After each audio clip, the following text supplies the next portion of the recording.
압도적 재미 매불쇼. 윤석열 탄핵 심판의 쟁점이 크게 5가지입니다.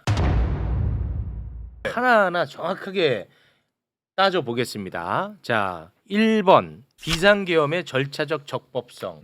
이거는 뭐 수도 없이 우리가 했죠. 네. 국무회의 없었지. 그렇죠. 그리고 국회에 통과해야 되는데 통과하지 않았지. 이거 빼박 아닙니까? 대통령은 헌법 69조에 따라 취임하는 날 네. 헌법 준수 의무를 선서합니다. 비상계엄은 77조 1항에 네. 전시 또는 사변, 전시 사변 또는 이에 준하는 국가 비상 사태 그것을 요건으로 합니다. 윤석열이 불만으로 하는 정치적 상황 절대 요건에 해당하지 않습니다. 아, 요건에도 맞지 않았고 절차도 맞지 않았고. 국방장관이나 행안부 장관이 국무총리를 거쳐서 그렇지. 대통령한테 해야 되는데 맞네. 한덕수는 죽어도 안 들었다고 그러고 맞아. 김용현은 귓속말 했다 그러고 지금 이러고 있는 그렇죠. 거죠. 1번 위헌 끝났어. 자, 윤석열 탄핵 심판 쟁점 2번 포고령 1호입니다. 1번부터가 그냥 위헌이죠. 국회와 지방의회, 정당의 활동과 정치적 결사, 집회, 시위 등 일체의 정치 활동을 금한다. 요거 그냥 똑 떨어지는 위헌이죠? 먼저 형식적으로 보면 포고령 명령입니다. 네. 헌법 82조에 대통령의 국법행위는 문서로서 한다. 그 문서에는 총리와 각부 장관이 서명해야 된다. 없어요. 국회, 지방의 일체 정치 행위를 금한다라고 했는데 비상계엄이 선포되면 77조 5항 비상계엄 해제 동의 절차 정치 활동해야 됩니다. 그렇죠. 그런데 그것을 일체 금지한다. 그러면 77조 5항을 위반하는 겁니다. 그렇습니다. 그런데 이 위헌적 포고령이 심지어 집행이 됐어요. 이 김봉식이가 나와갖고 얘기했어요. 맞네, 맞아요. 그 장면 보고 오겠습니다. 이 포고령 1항 때문에 결국 다시 전면 통제로 돌아갔던 거죠. 포고령 1항이 말하자면 우선한다고 판단했던 거죠. 그 포고령이란 근거에 의해서 상급청의 지시에 따라야 된다고 생각했습니다. 진행돼 버렸어. 위헌적 포고령이 심지어 집행이 됐어. 그냥 끝났죠? 저렇게 되면 바로 전두환 판결. 96도 3376 대법원 판결 내란이다. 자, 그리고 3번 국회 봉쇄요. 국회 봉쇄하는 장면은 우리가 수도 없이 봤죠. 그런데 윤석열의 지시가 있었냐? 여기 이제 중요하지 않겠습니까? 그런데 너무 많은 증언과 증거가 넘쳐납니다. 대통령께서 저한테 직접 비아폰으로 전화하셨다고 분명히 말씀드렸고 그때 아직 의결 정족수가 채워지지 않은 것 같다. 빨리 국회 문을 부수고 들어가서 안에 있는 인원들을 밖으로 끄집어내라 라고 지시를 받았다고 말씀을 드렸습니다. 사령관님께서 상부 지시로 문을 부수고 국회의원 끌어내라, 필요하면 전기를 차단해라 이런 지시를 받았죠?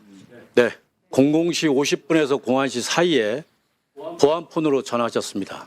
화상회의를 했는데 대통령님께서 문을 부셔서라도 국회의원을 끄집어내라 고 말씀하셨어. 그리고 마침 그 전화가 끝날 때쯤 일대대장 전화가 왔습니다. 그래서 제가 동일한 대통령님께서 이러한 지시를 하셨다라고 했는데 나중에 수사 과정에서 그 녹취가 돼 있는 게 확인됐습니다. 네, 녹취까지 있다는 것이죠. 그렇지. 여단장님 지시를 들으셨잖아요. 예, 네, 모두 사실이죠. 예, 사실입니다. 자, 대통령님 지시라는 그 단어는 제가 기억하고 있습니다. 자, 복수의 증언 같이 계속 차여있던. 다 쏟아지고 증거까지 있는 상황. 그렇죠. 그리고 또 이진우 수방사령관. 총을 쏴서라도 문을 부수고 들어가서 끌어내. 본회의장으로 가서 4명이 한 명씩 들쳤고 나오라고 해. 빨리 들어가. 아니 못 들어가는데 왜 자꾸 그러십니까? 자, 또 떨어지죠. 네. 자, 그리고 또 조성현 수방사 1경비 단장. 본청 안으로 들어가라. 국회의원을 끌어내라. 이렇게 했단 말입니까? 그렇습니다. 내부로 들어가서 의원들을 끌어내라. 끝이 없다. 끝이 없어. 국회 봉쇄는 끝났지 이제. 네. 끝났지. 요거 대통령 직접 한 거예요. 군영법 5조 반란 1호 우두머리 사형 여기 똑 떨어지는 겁니다. 네. 헌법 33조 공범과 신분 군인이 아닌 대통령이라 하더라도 군인에게 이렇게 지시를 했으면 바로 그 형은 군용법의 형으로 처벌한다. 네. 내란이 아닙니다. 바로 이러한 반란죄. 증거들이 반란입니다. 저희는 지금 탄핵에 대한 이야기를 하는데 형사재판까지 같이 이렇게 좀 꼭 얘기하고 싶었습니다. 너무 얘기하고 싶어가지고. 네, 꼭 얘기하고 싶었습니다. 자, 그러니까 1번, 2번, 3번 국회 봉쇄까지 끝났지. 네. 이거 이견이 어떻게 있어, 맞지? 한두 개가 아니니까. 끝났지. 자, 증거가. 4번 중앙선관위 장악 시도. 중앙선관위에 개헌군이 간 장면은 수도 없이 봤잖아. 그렇죠. 자, 이 선관위의 장악을 윤석열이 직접 지시를 했다는 것만 우리가 알면 이것도 똑 떨어집니다. 이거 직접 지시. 끝나 이것도. 그런데 너무 고맙게도 윤석열이 헌재에 나와서 자백을 해줬어. 선관위에 좀 보내라고 한 것은 제가 김용현 장관에게 얘기를 한 겁니다. 잘했다. 아 이거 다행이다. 훌륭해. 이거 정말 나 이것도 까먹을 뻔했네. 와 직접 얘기를 해줬네. 감사합니다 진짜. 이거 너무 중요한 거거든 진짜. 우리는 지금 헌재가 중요하단 말이야. 네. 탄핵 심판이니까 그렇죠. 헌재에서 얘기를 했어. 눈물 날 것 같네 나 이거. 이게 진짜 너무 감사해. 네. 똑 떨어져. 헌법재판관들은 저 이야기 들었으면 피가 거꾸로 솟았을 겁니다. 대통령도 헌법기관, 선관위도 대등한 헌법기관이지 그렇습니다. 행정기관이 아닙니다. 헌법기관과 헌법기관은 그 직무에 대해서 관여하면 안 된다. 그렇습니다. 헌법재판소 결정으로 나와 있는 겁니다. 네. 그래서 아마 저 선관위원장은 재판관들, 예. 대법관이잖아요. 그래서 형법 91조 이 헌법기관의 기능을 무력화하려고 했다. 네. 이게 바로 국헌 물론 목적이다. 윤석열 탄핵 심판 쟁점 4번. 4번 중앙선관위 장악 시도 끝났지. 네. 이거 뭐 어떤 이견이 있어? 이거 끝났잖아. 자, 5번 주요 인사 체포 지시입니다. 주요 인사 체포 지시에 대한 사실관계는 복수로 또 확인이 됩니다. 여인영에게 체포 명단을 받았다고 하는 사람이 현재 밝혀진 것만 최소 3명이에요. 네. 일단 홍장원 1차장의 메모는 수없이 우리가 봤죠. 네. 그리고 조지호 경찰청장, 그리고 김대우 방첩사 수사단장인데 조지호 경찰청장은 체포 명단을 여인으로부터 받았던 것도 받았던 거고 네. 이것보다도 현장에서 직접 윤석열에게 전화까지 받습니다. 조 청장 국회에 들어가는 국회의원들 다 잡아 체포해 불법이야. 체포해가 들어가 있구나. 체포해.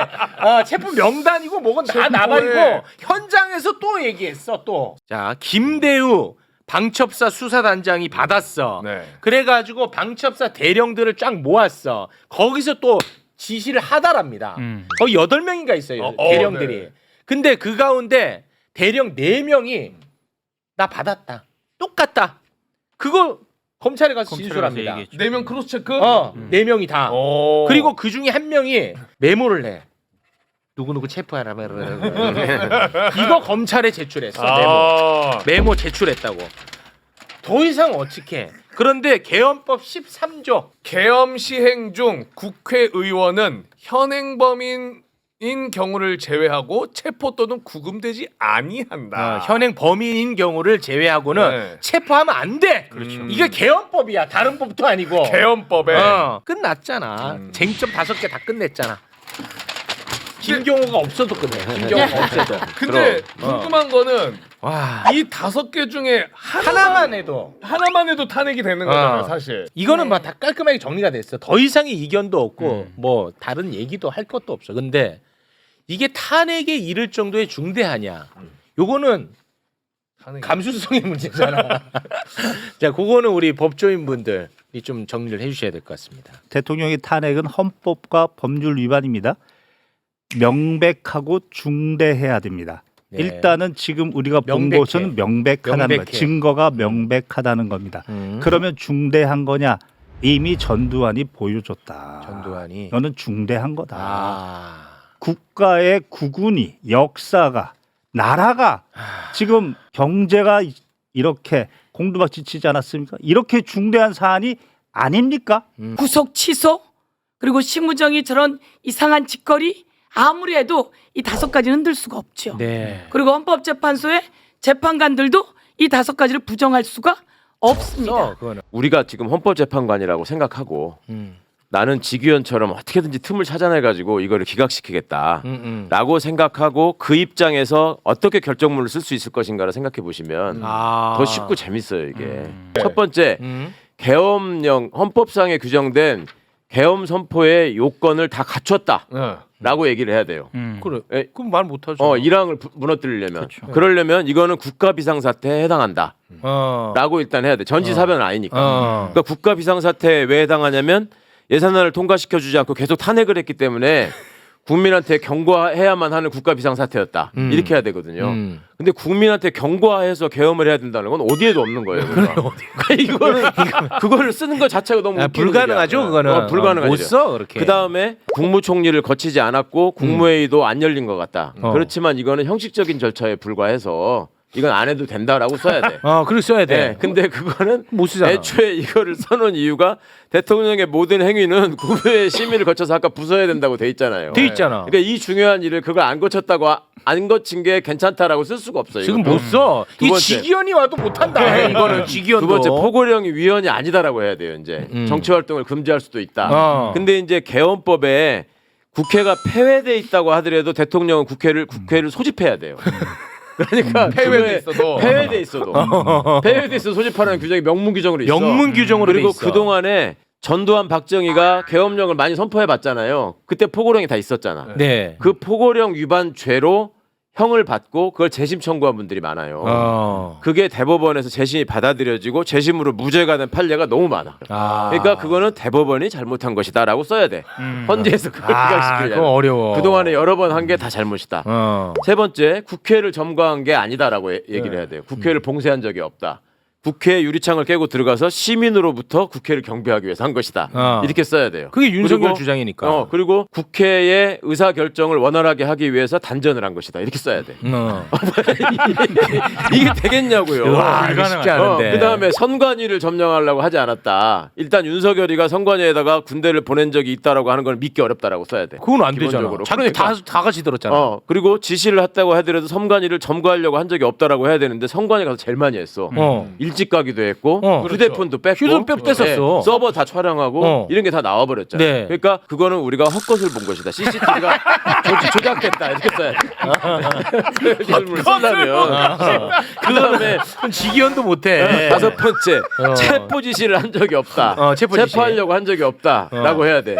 이거는 홍장원이 자기 상상력에 의거해서 자기 아는 사람을 그냥 메모지에다 적은 거다. 이렇게 해야 돼요.